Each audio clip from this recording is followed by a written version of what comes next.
भक्तमाल में ऐसी कथा आती है, पुराने समय में घरों में संत संत पधारते थे, तो संतों की सेवा करने की परंपरा पुरानी है।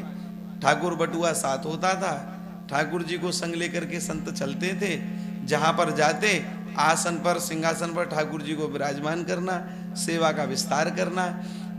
क्या करते, स्नान शालिग्राम जी को बढ़िया चंदन लगाना, फिर तुलसी पधराना, भोग धराना। तो इन सब क्रियाओं को छोटे छोटे बालक देखते थे, तो बालकों को भी चाव रहता कि हम भी इस प्रकार से ठाकुर जी की सेवा करें। तो संत भगवान से दो बेटियां थीं उस गांव में, वहीं रहती थीं। उन्होंने देखा बड़ी सुंदर सेवा हो रही है, तो कहा बोले हमको भी ठाकुर जी दो, ये जो ठाकुर जी की सेवा कर रहे हो आप हमको दो, अब हम सेवा किया करेंगी। अब संत लोग अपने ठाकुर जी किसको क्यों दें? अरे जिनकी सेवा 10 20 30 40 वर्षों से कर रहे हो वह क्यों दें?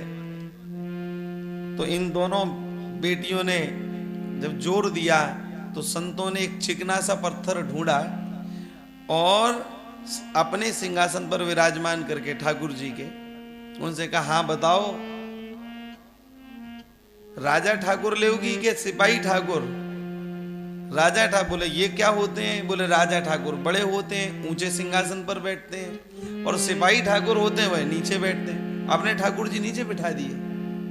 अच्छा, हम तो राजा ठाकुर लेंगे, हम काहे सिपाही ठाकुर लें? महाराज चिकना पत्थर जो उन्होंने बढ़िया चंदन लगा करके विराजमान कर रखा था वो ले करके उनको दे दिया। उन बच्चियों ने बड़े आनंद से वह लिया, हृदय से लगा लिए। संत भगवान से पूछने लग गई, भगवान आप इनका नाम तो बताओ, ये नाम क्या है इनका? अरे बोले नाम तो इनके बहुत हैं, पर एक काम करो तुम इनको सिलपिल्ले कहना।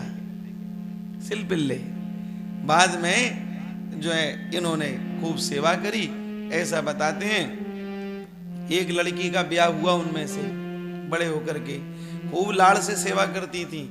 जब ब्याह हुआ तो अपने ठाकुर जी को गोद में लेकर के भांवरी कराई।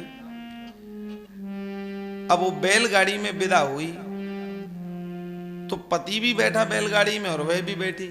पुराने समय में ऐसी विदा होती थी।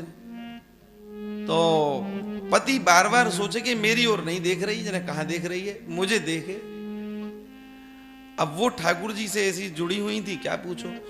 तो जब उसने देखा कि मेरी ओर नहीं देखती और इस बटुआ की ओर देखती है, तो गुस्से में आकर के उसने वह बटुआ बाहर की ओर फेंका।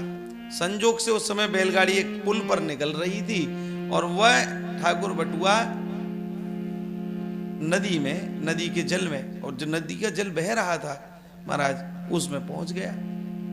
अब तो घर तक तो ये आ गई, लेकिन घर पर चित्त बेचैन रहा, किसी काम में मन नहीं लगे, रोए सो रोए। अब जब देखा कि बिना उनके नहीं रह सकती, तो इनके ससुराल पक्ष वालों ने कहा, अरे अब तो बह गया, अब काहे चिंता करती है, अब घर के कामकाज देख। बोले ना, मेरे ठाकुर जी जब मैं उनसे दूर नहीं रह सकती तो वह भी दूर नहीं रह सकते। जोर दे करके कहा। अब सबने अपनी आंखों से देखा, बोले ठाकुर जी तो बह गए। तो इससे कहा, बोले अगर तेरे ठाकुर जी तू इतनी बावली है तो जाकर के लिया ढूंढ के, चल हम तुझे ले चल रहे हैं। इतनी प्रेम में भर गई सुन करके महाराज शरीर में रोमांच हो गया, नेत्रों से जलधार बहने लगी।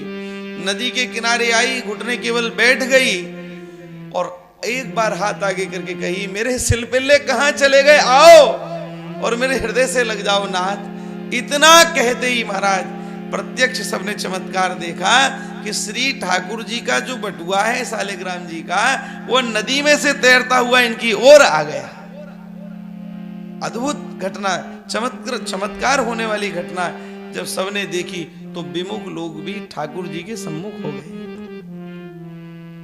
भैया जाति पाति पूछे नहीं कोई, हरि को भजे सो हरि का होई। अब बताओ, गोपाल शेष नाम में नाम नहीं आता, पर सिलपिल्ले नाम आया तो गदगद हो गए, तुरंत निकल आए। ऐसे ठाकुर जी के अनेक नाम इसमें है। तो ये नाभा जी की कृपा से हमको प्राप्त हुई है।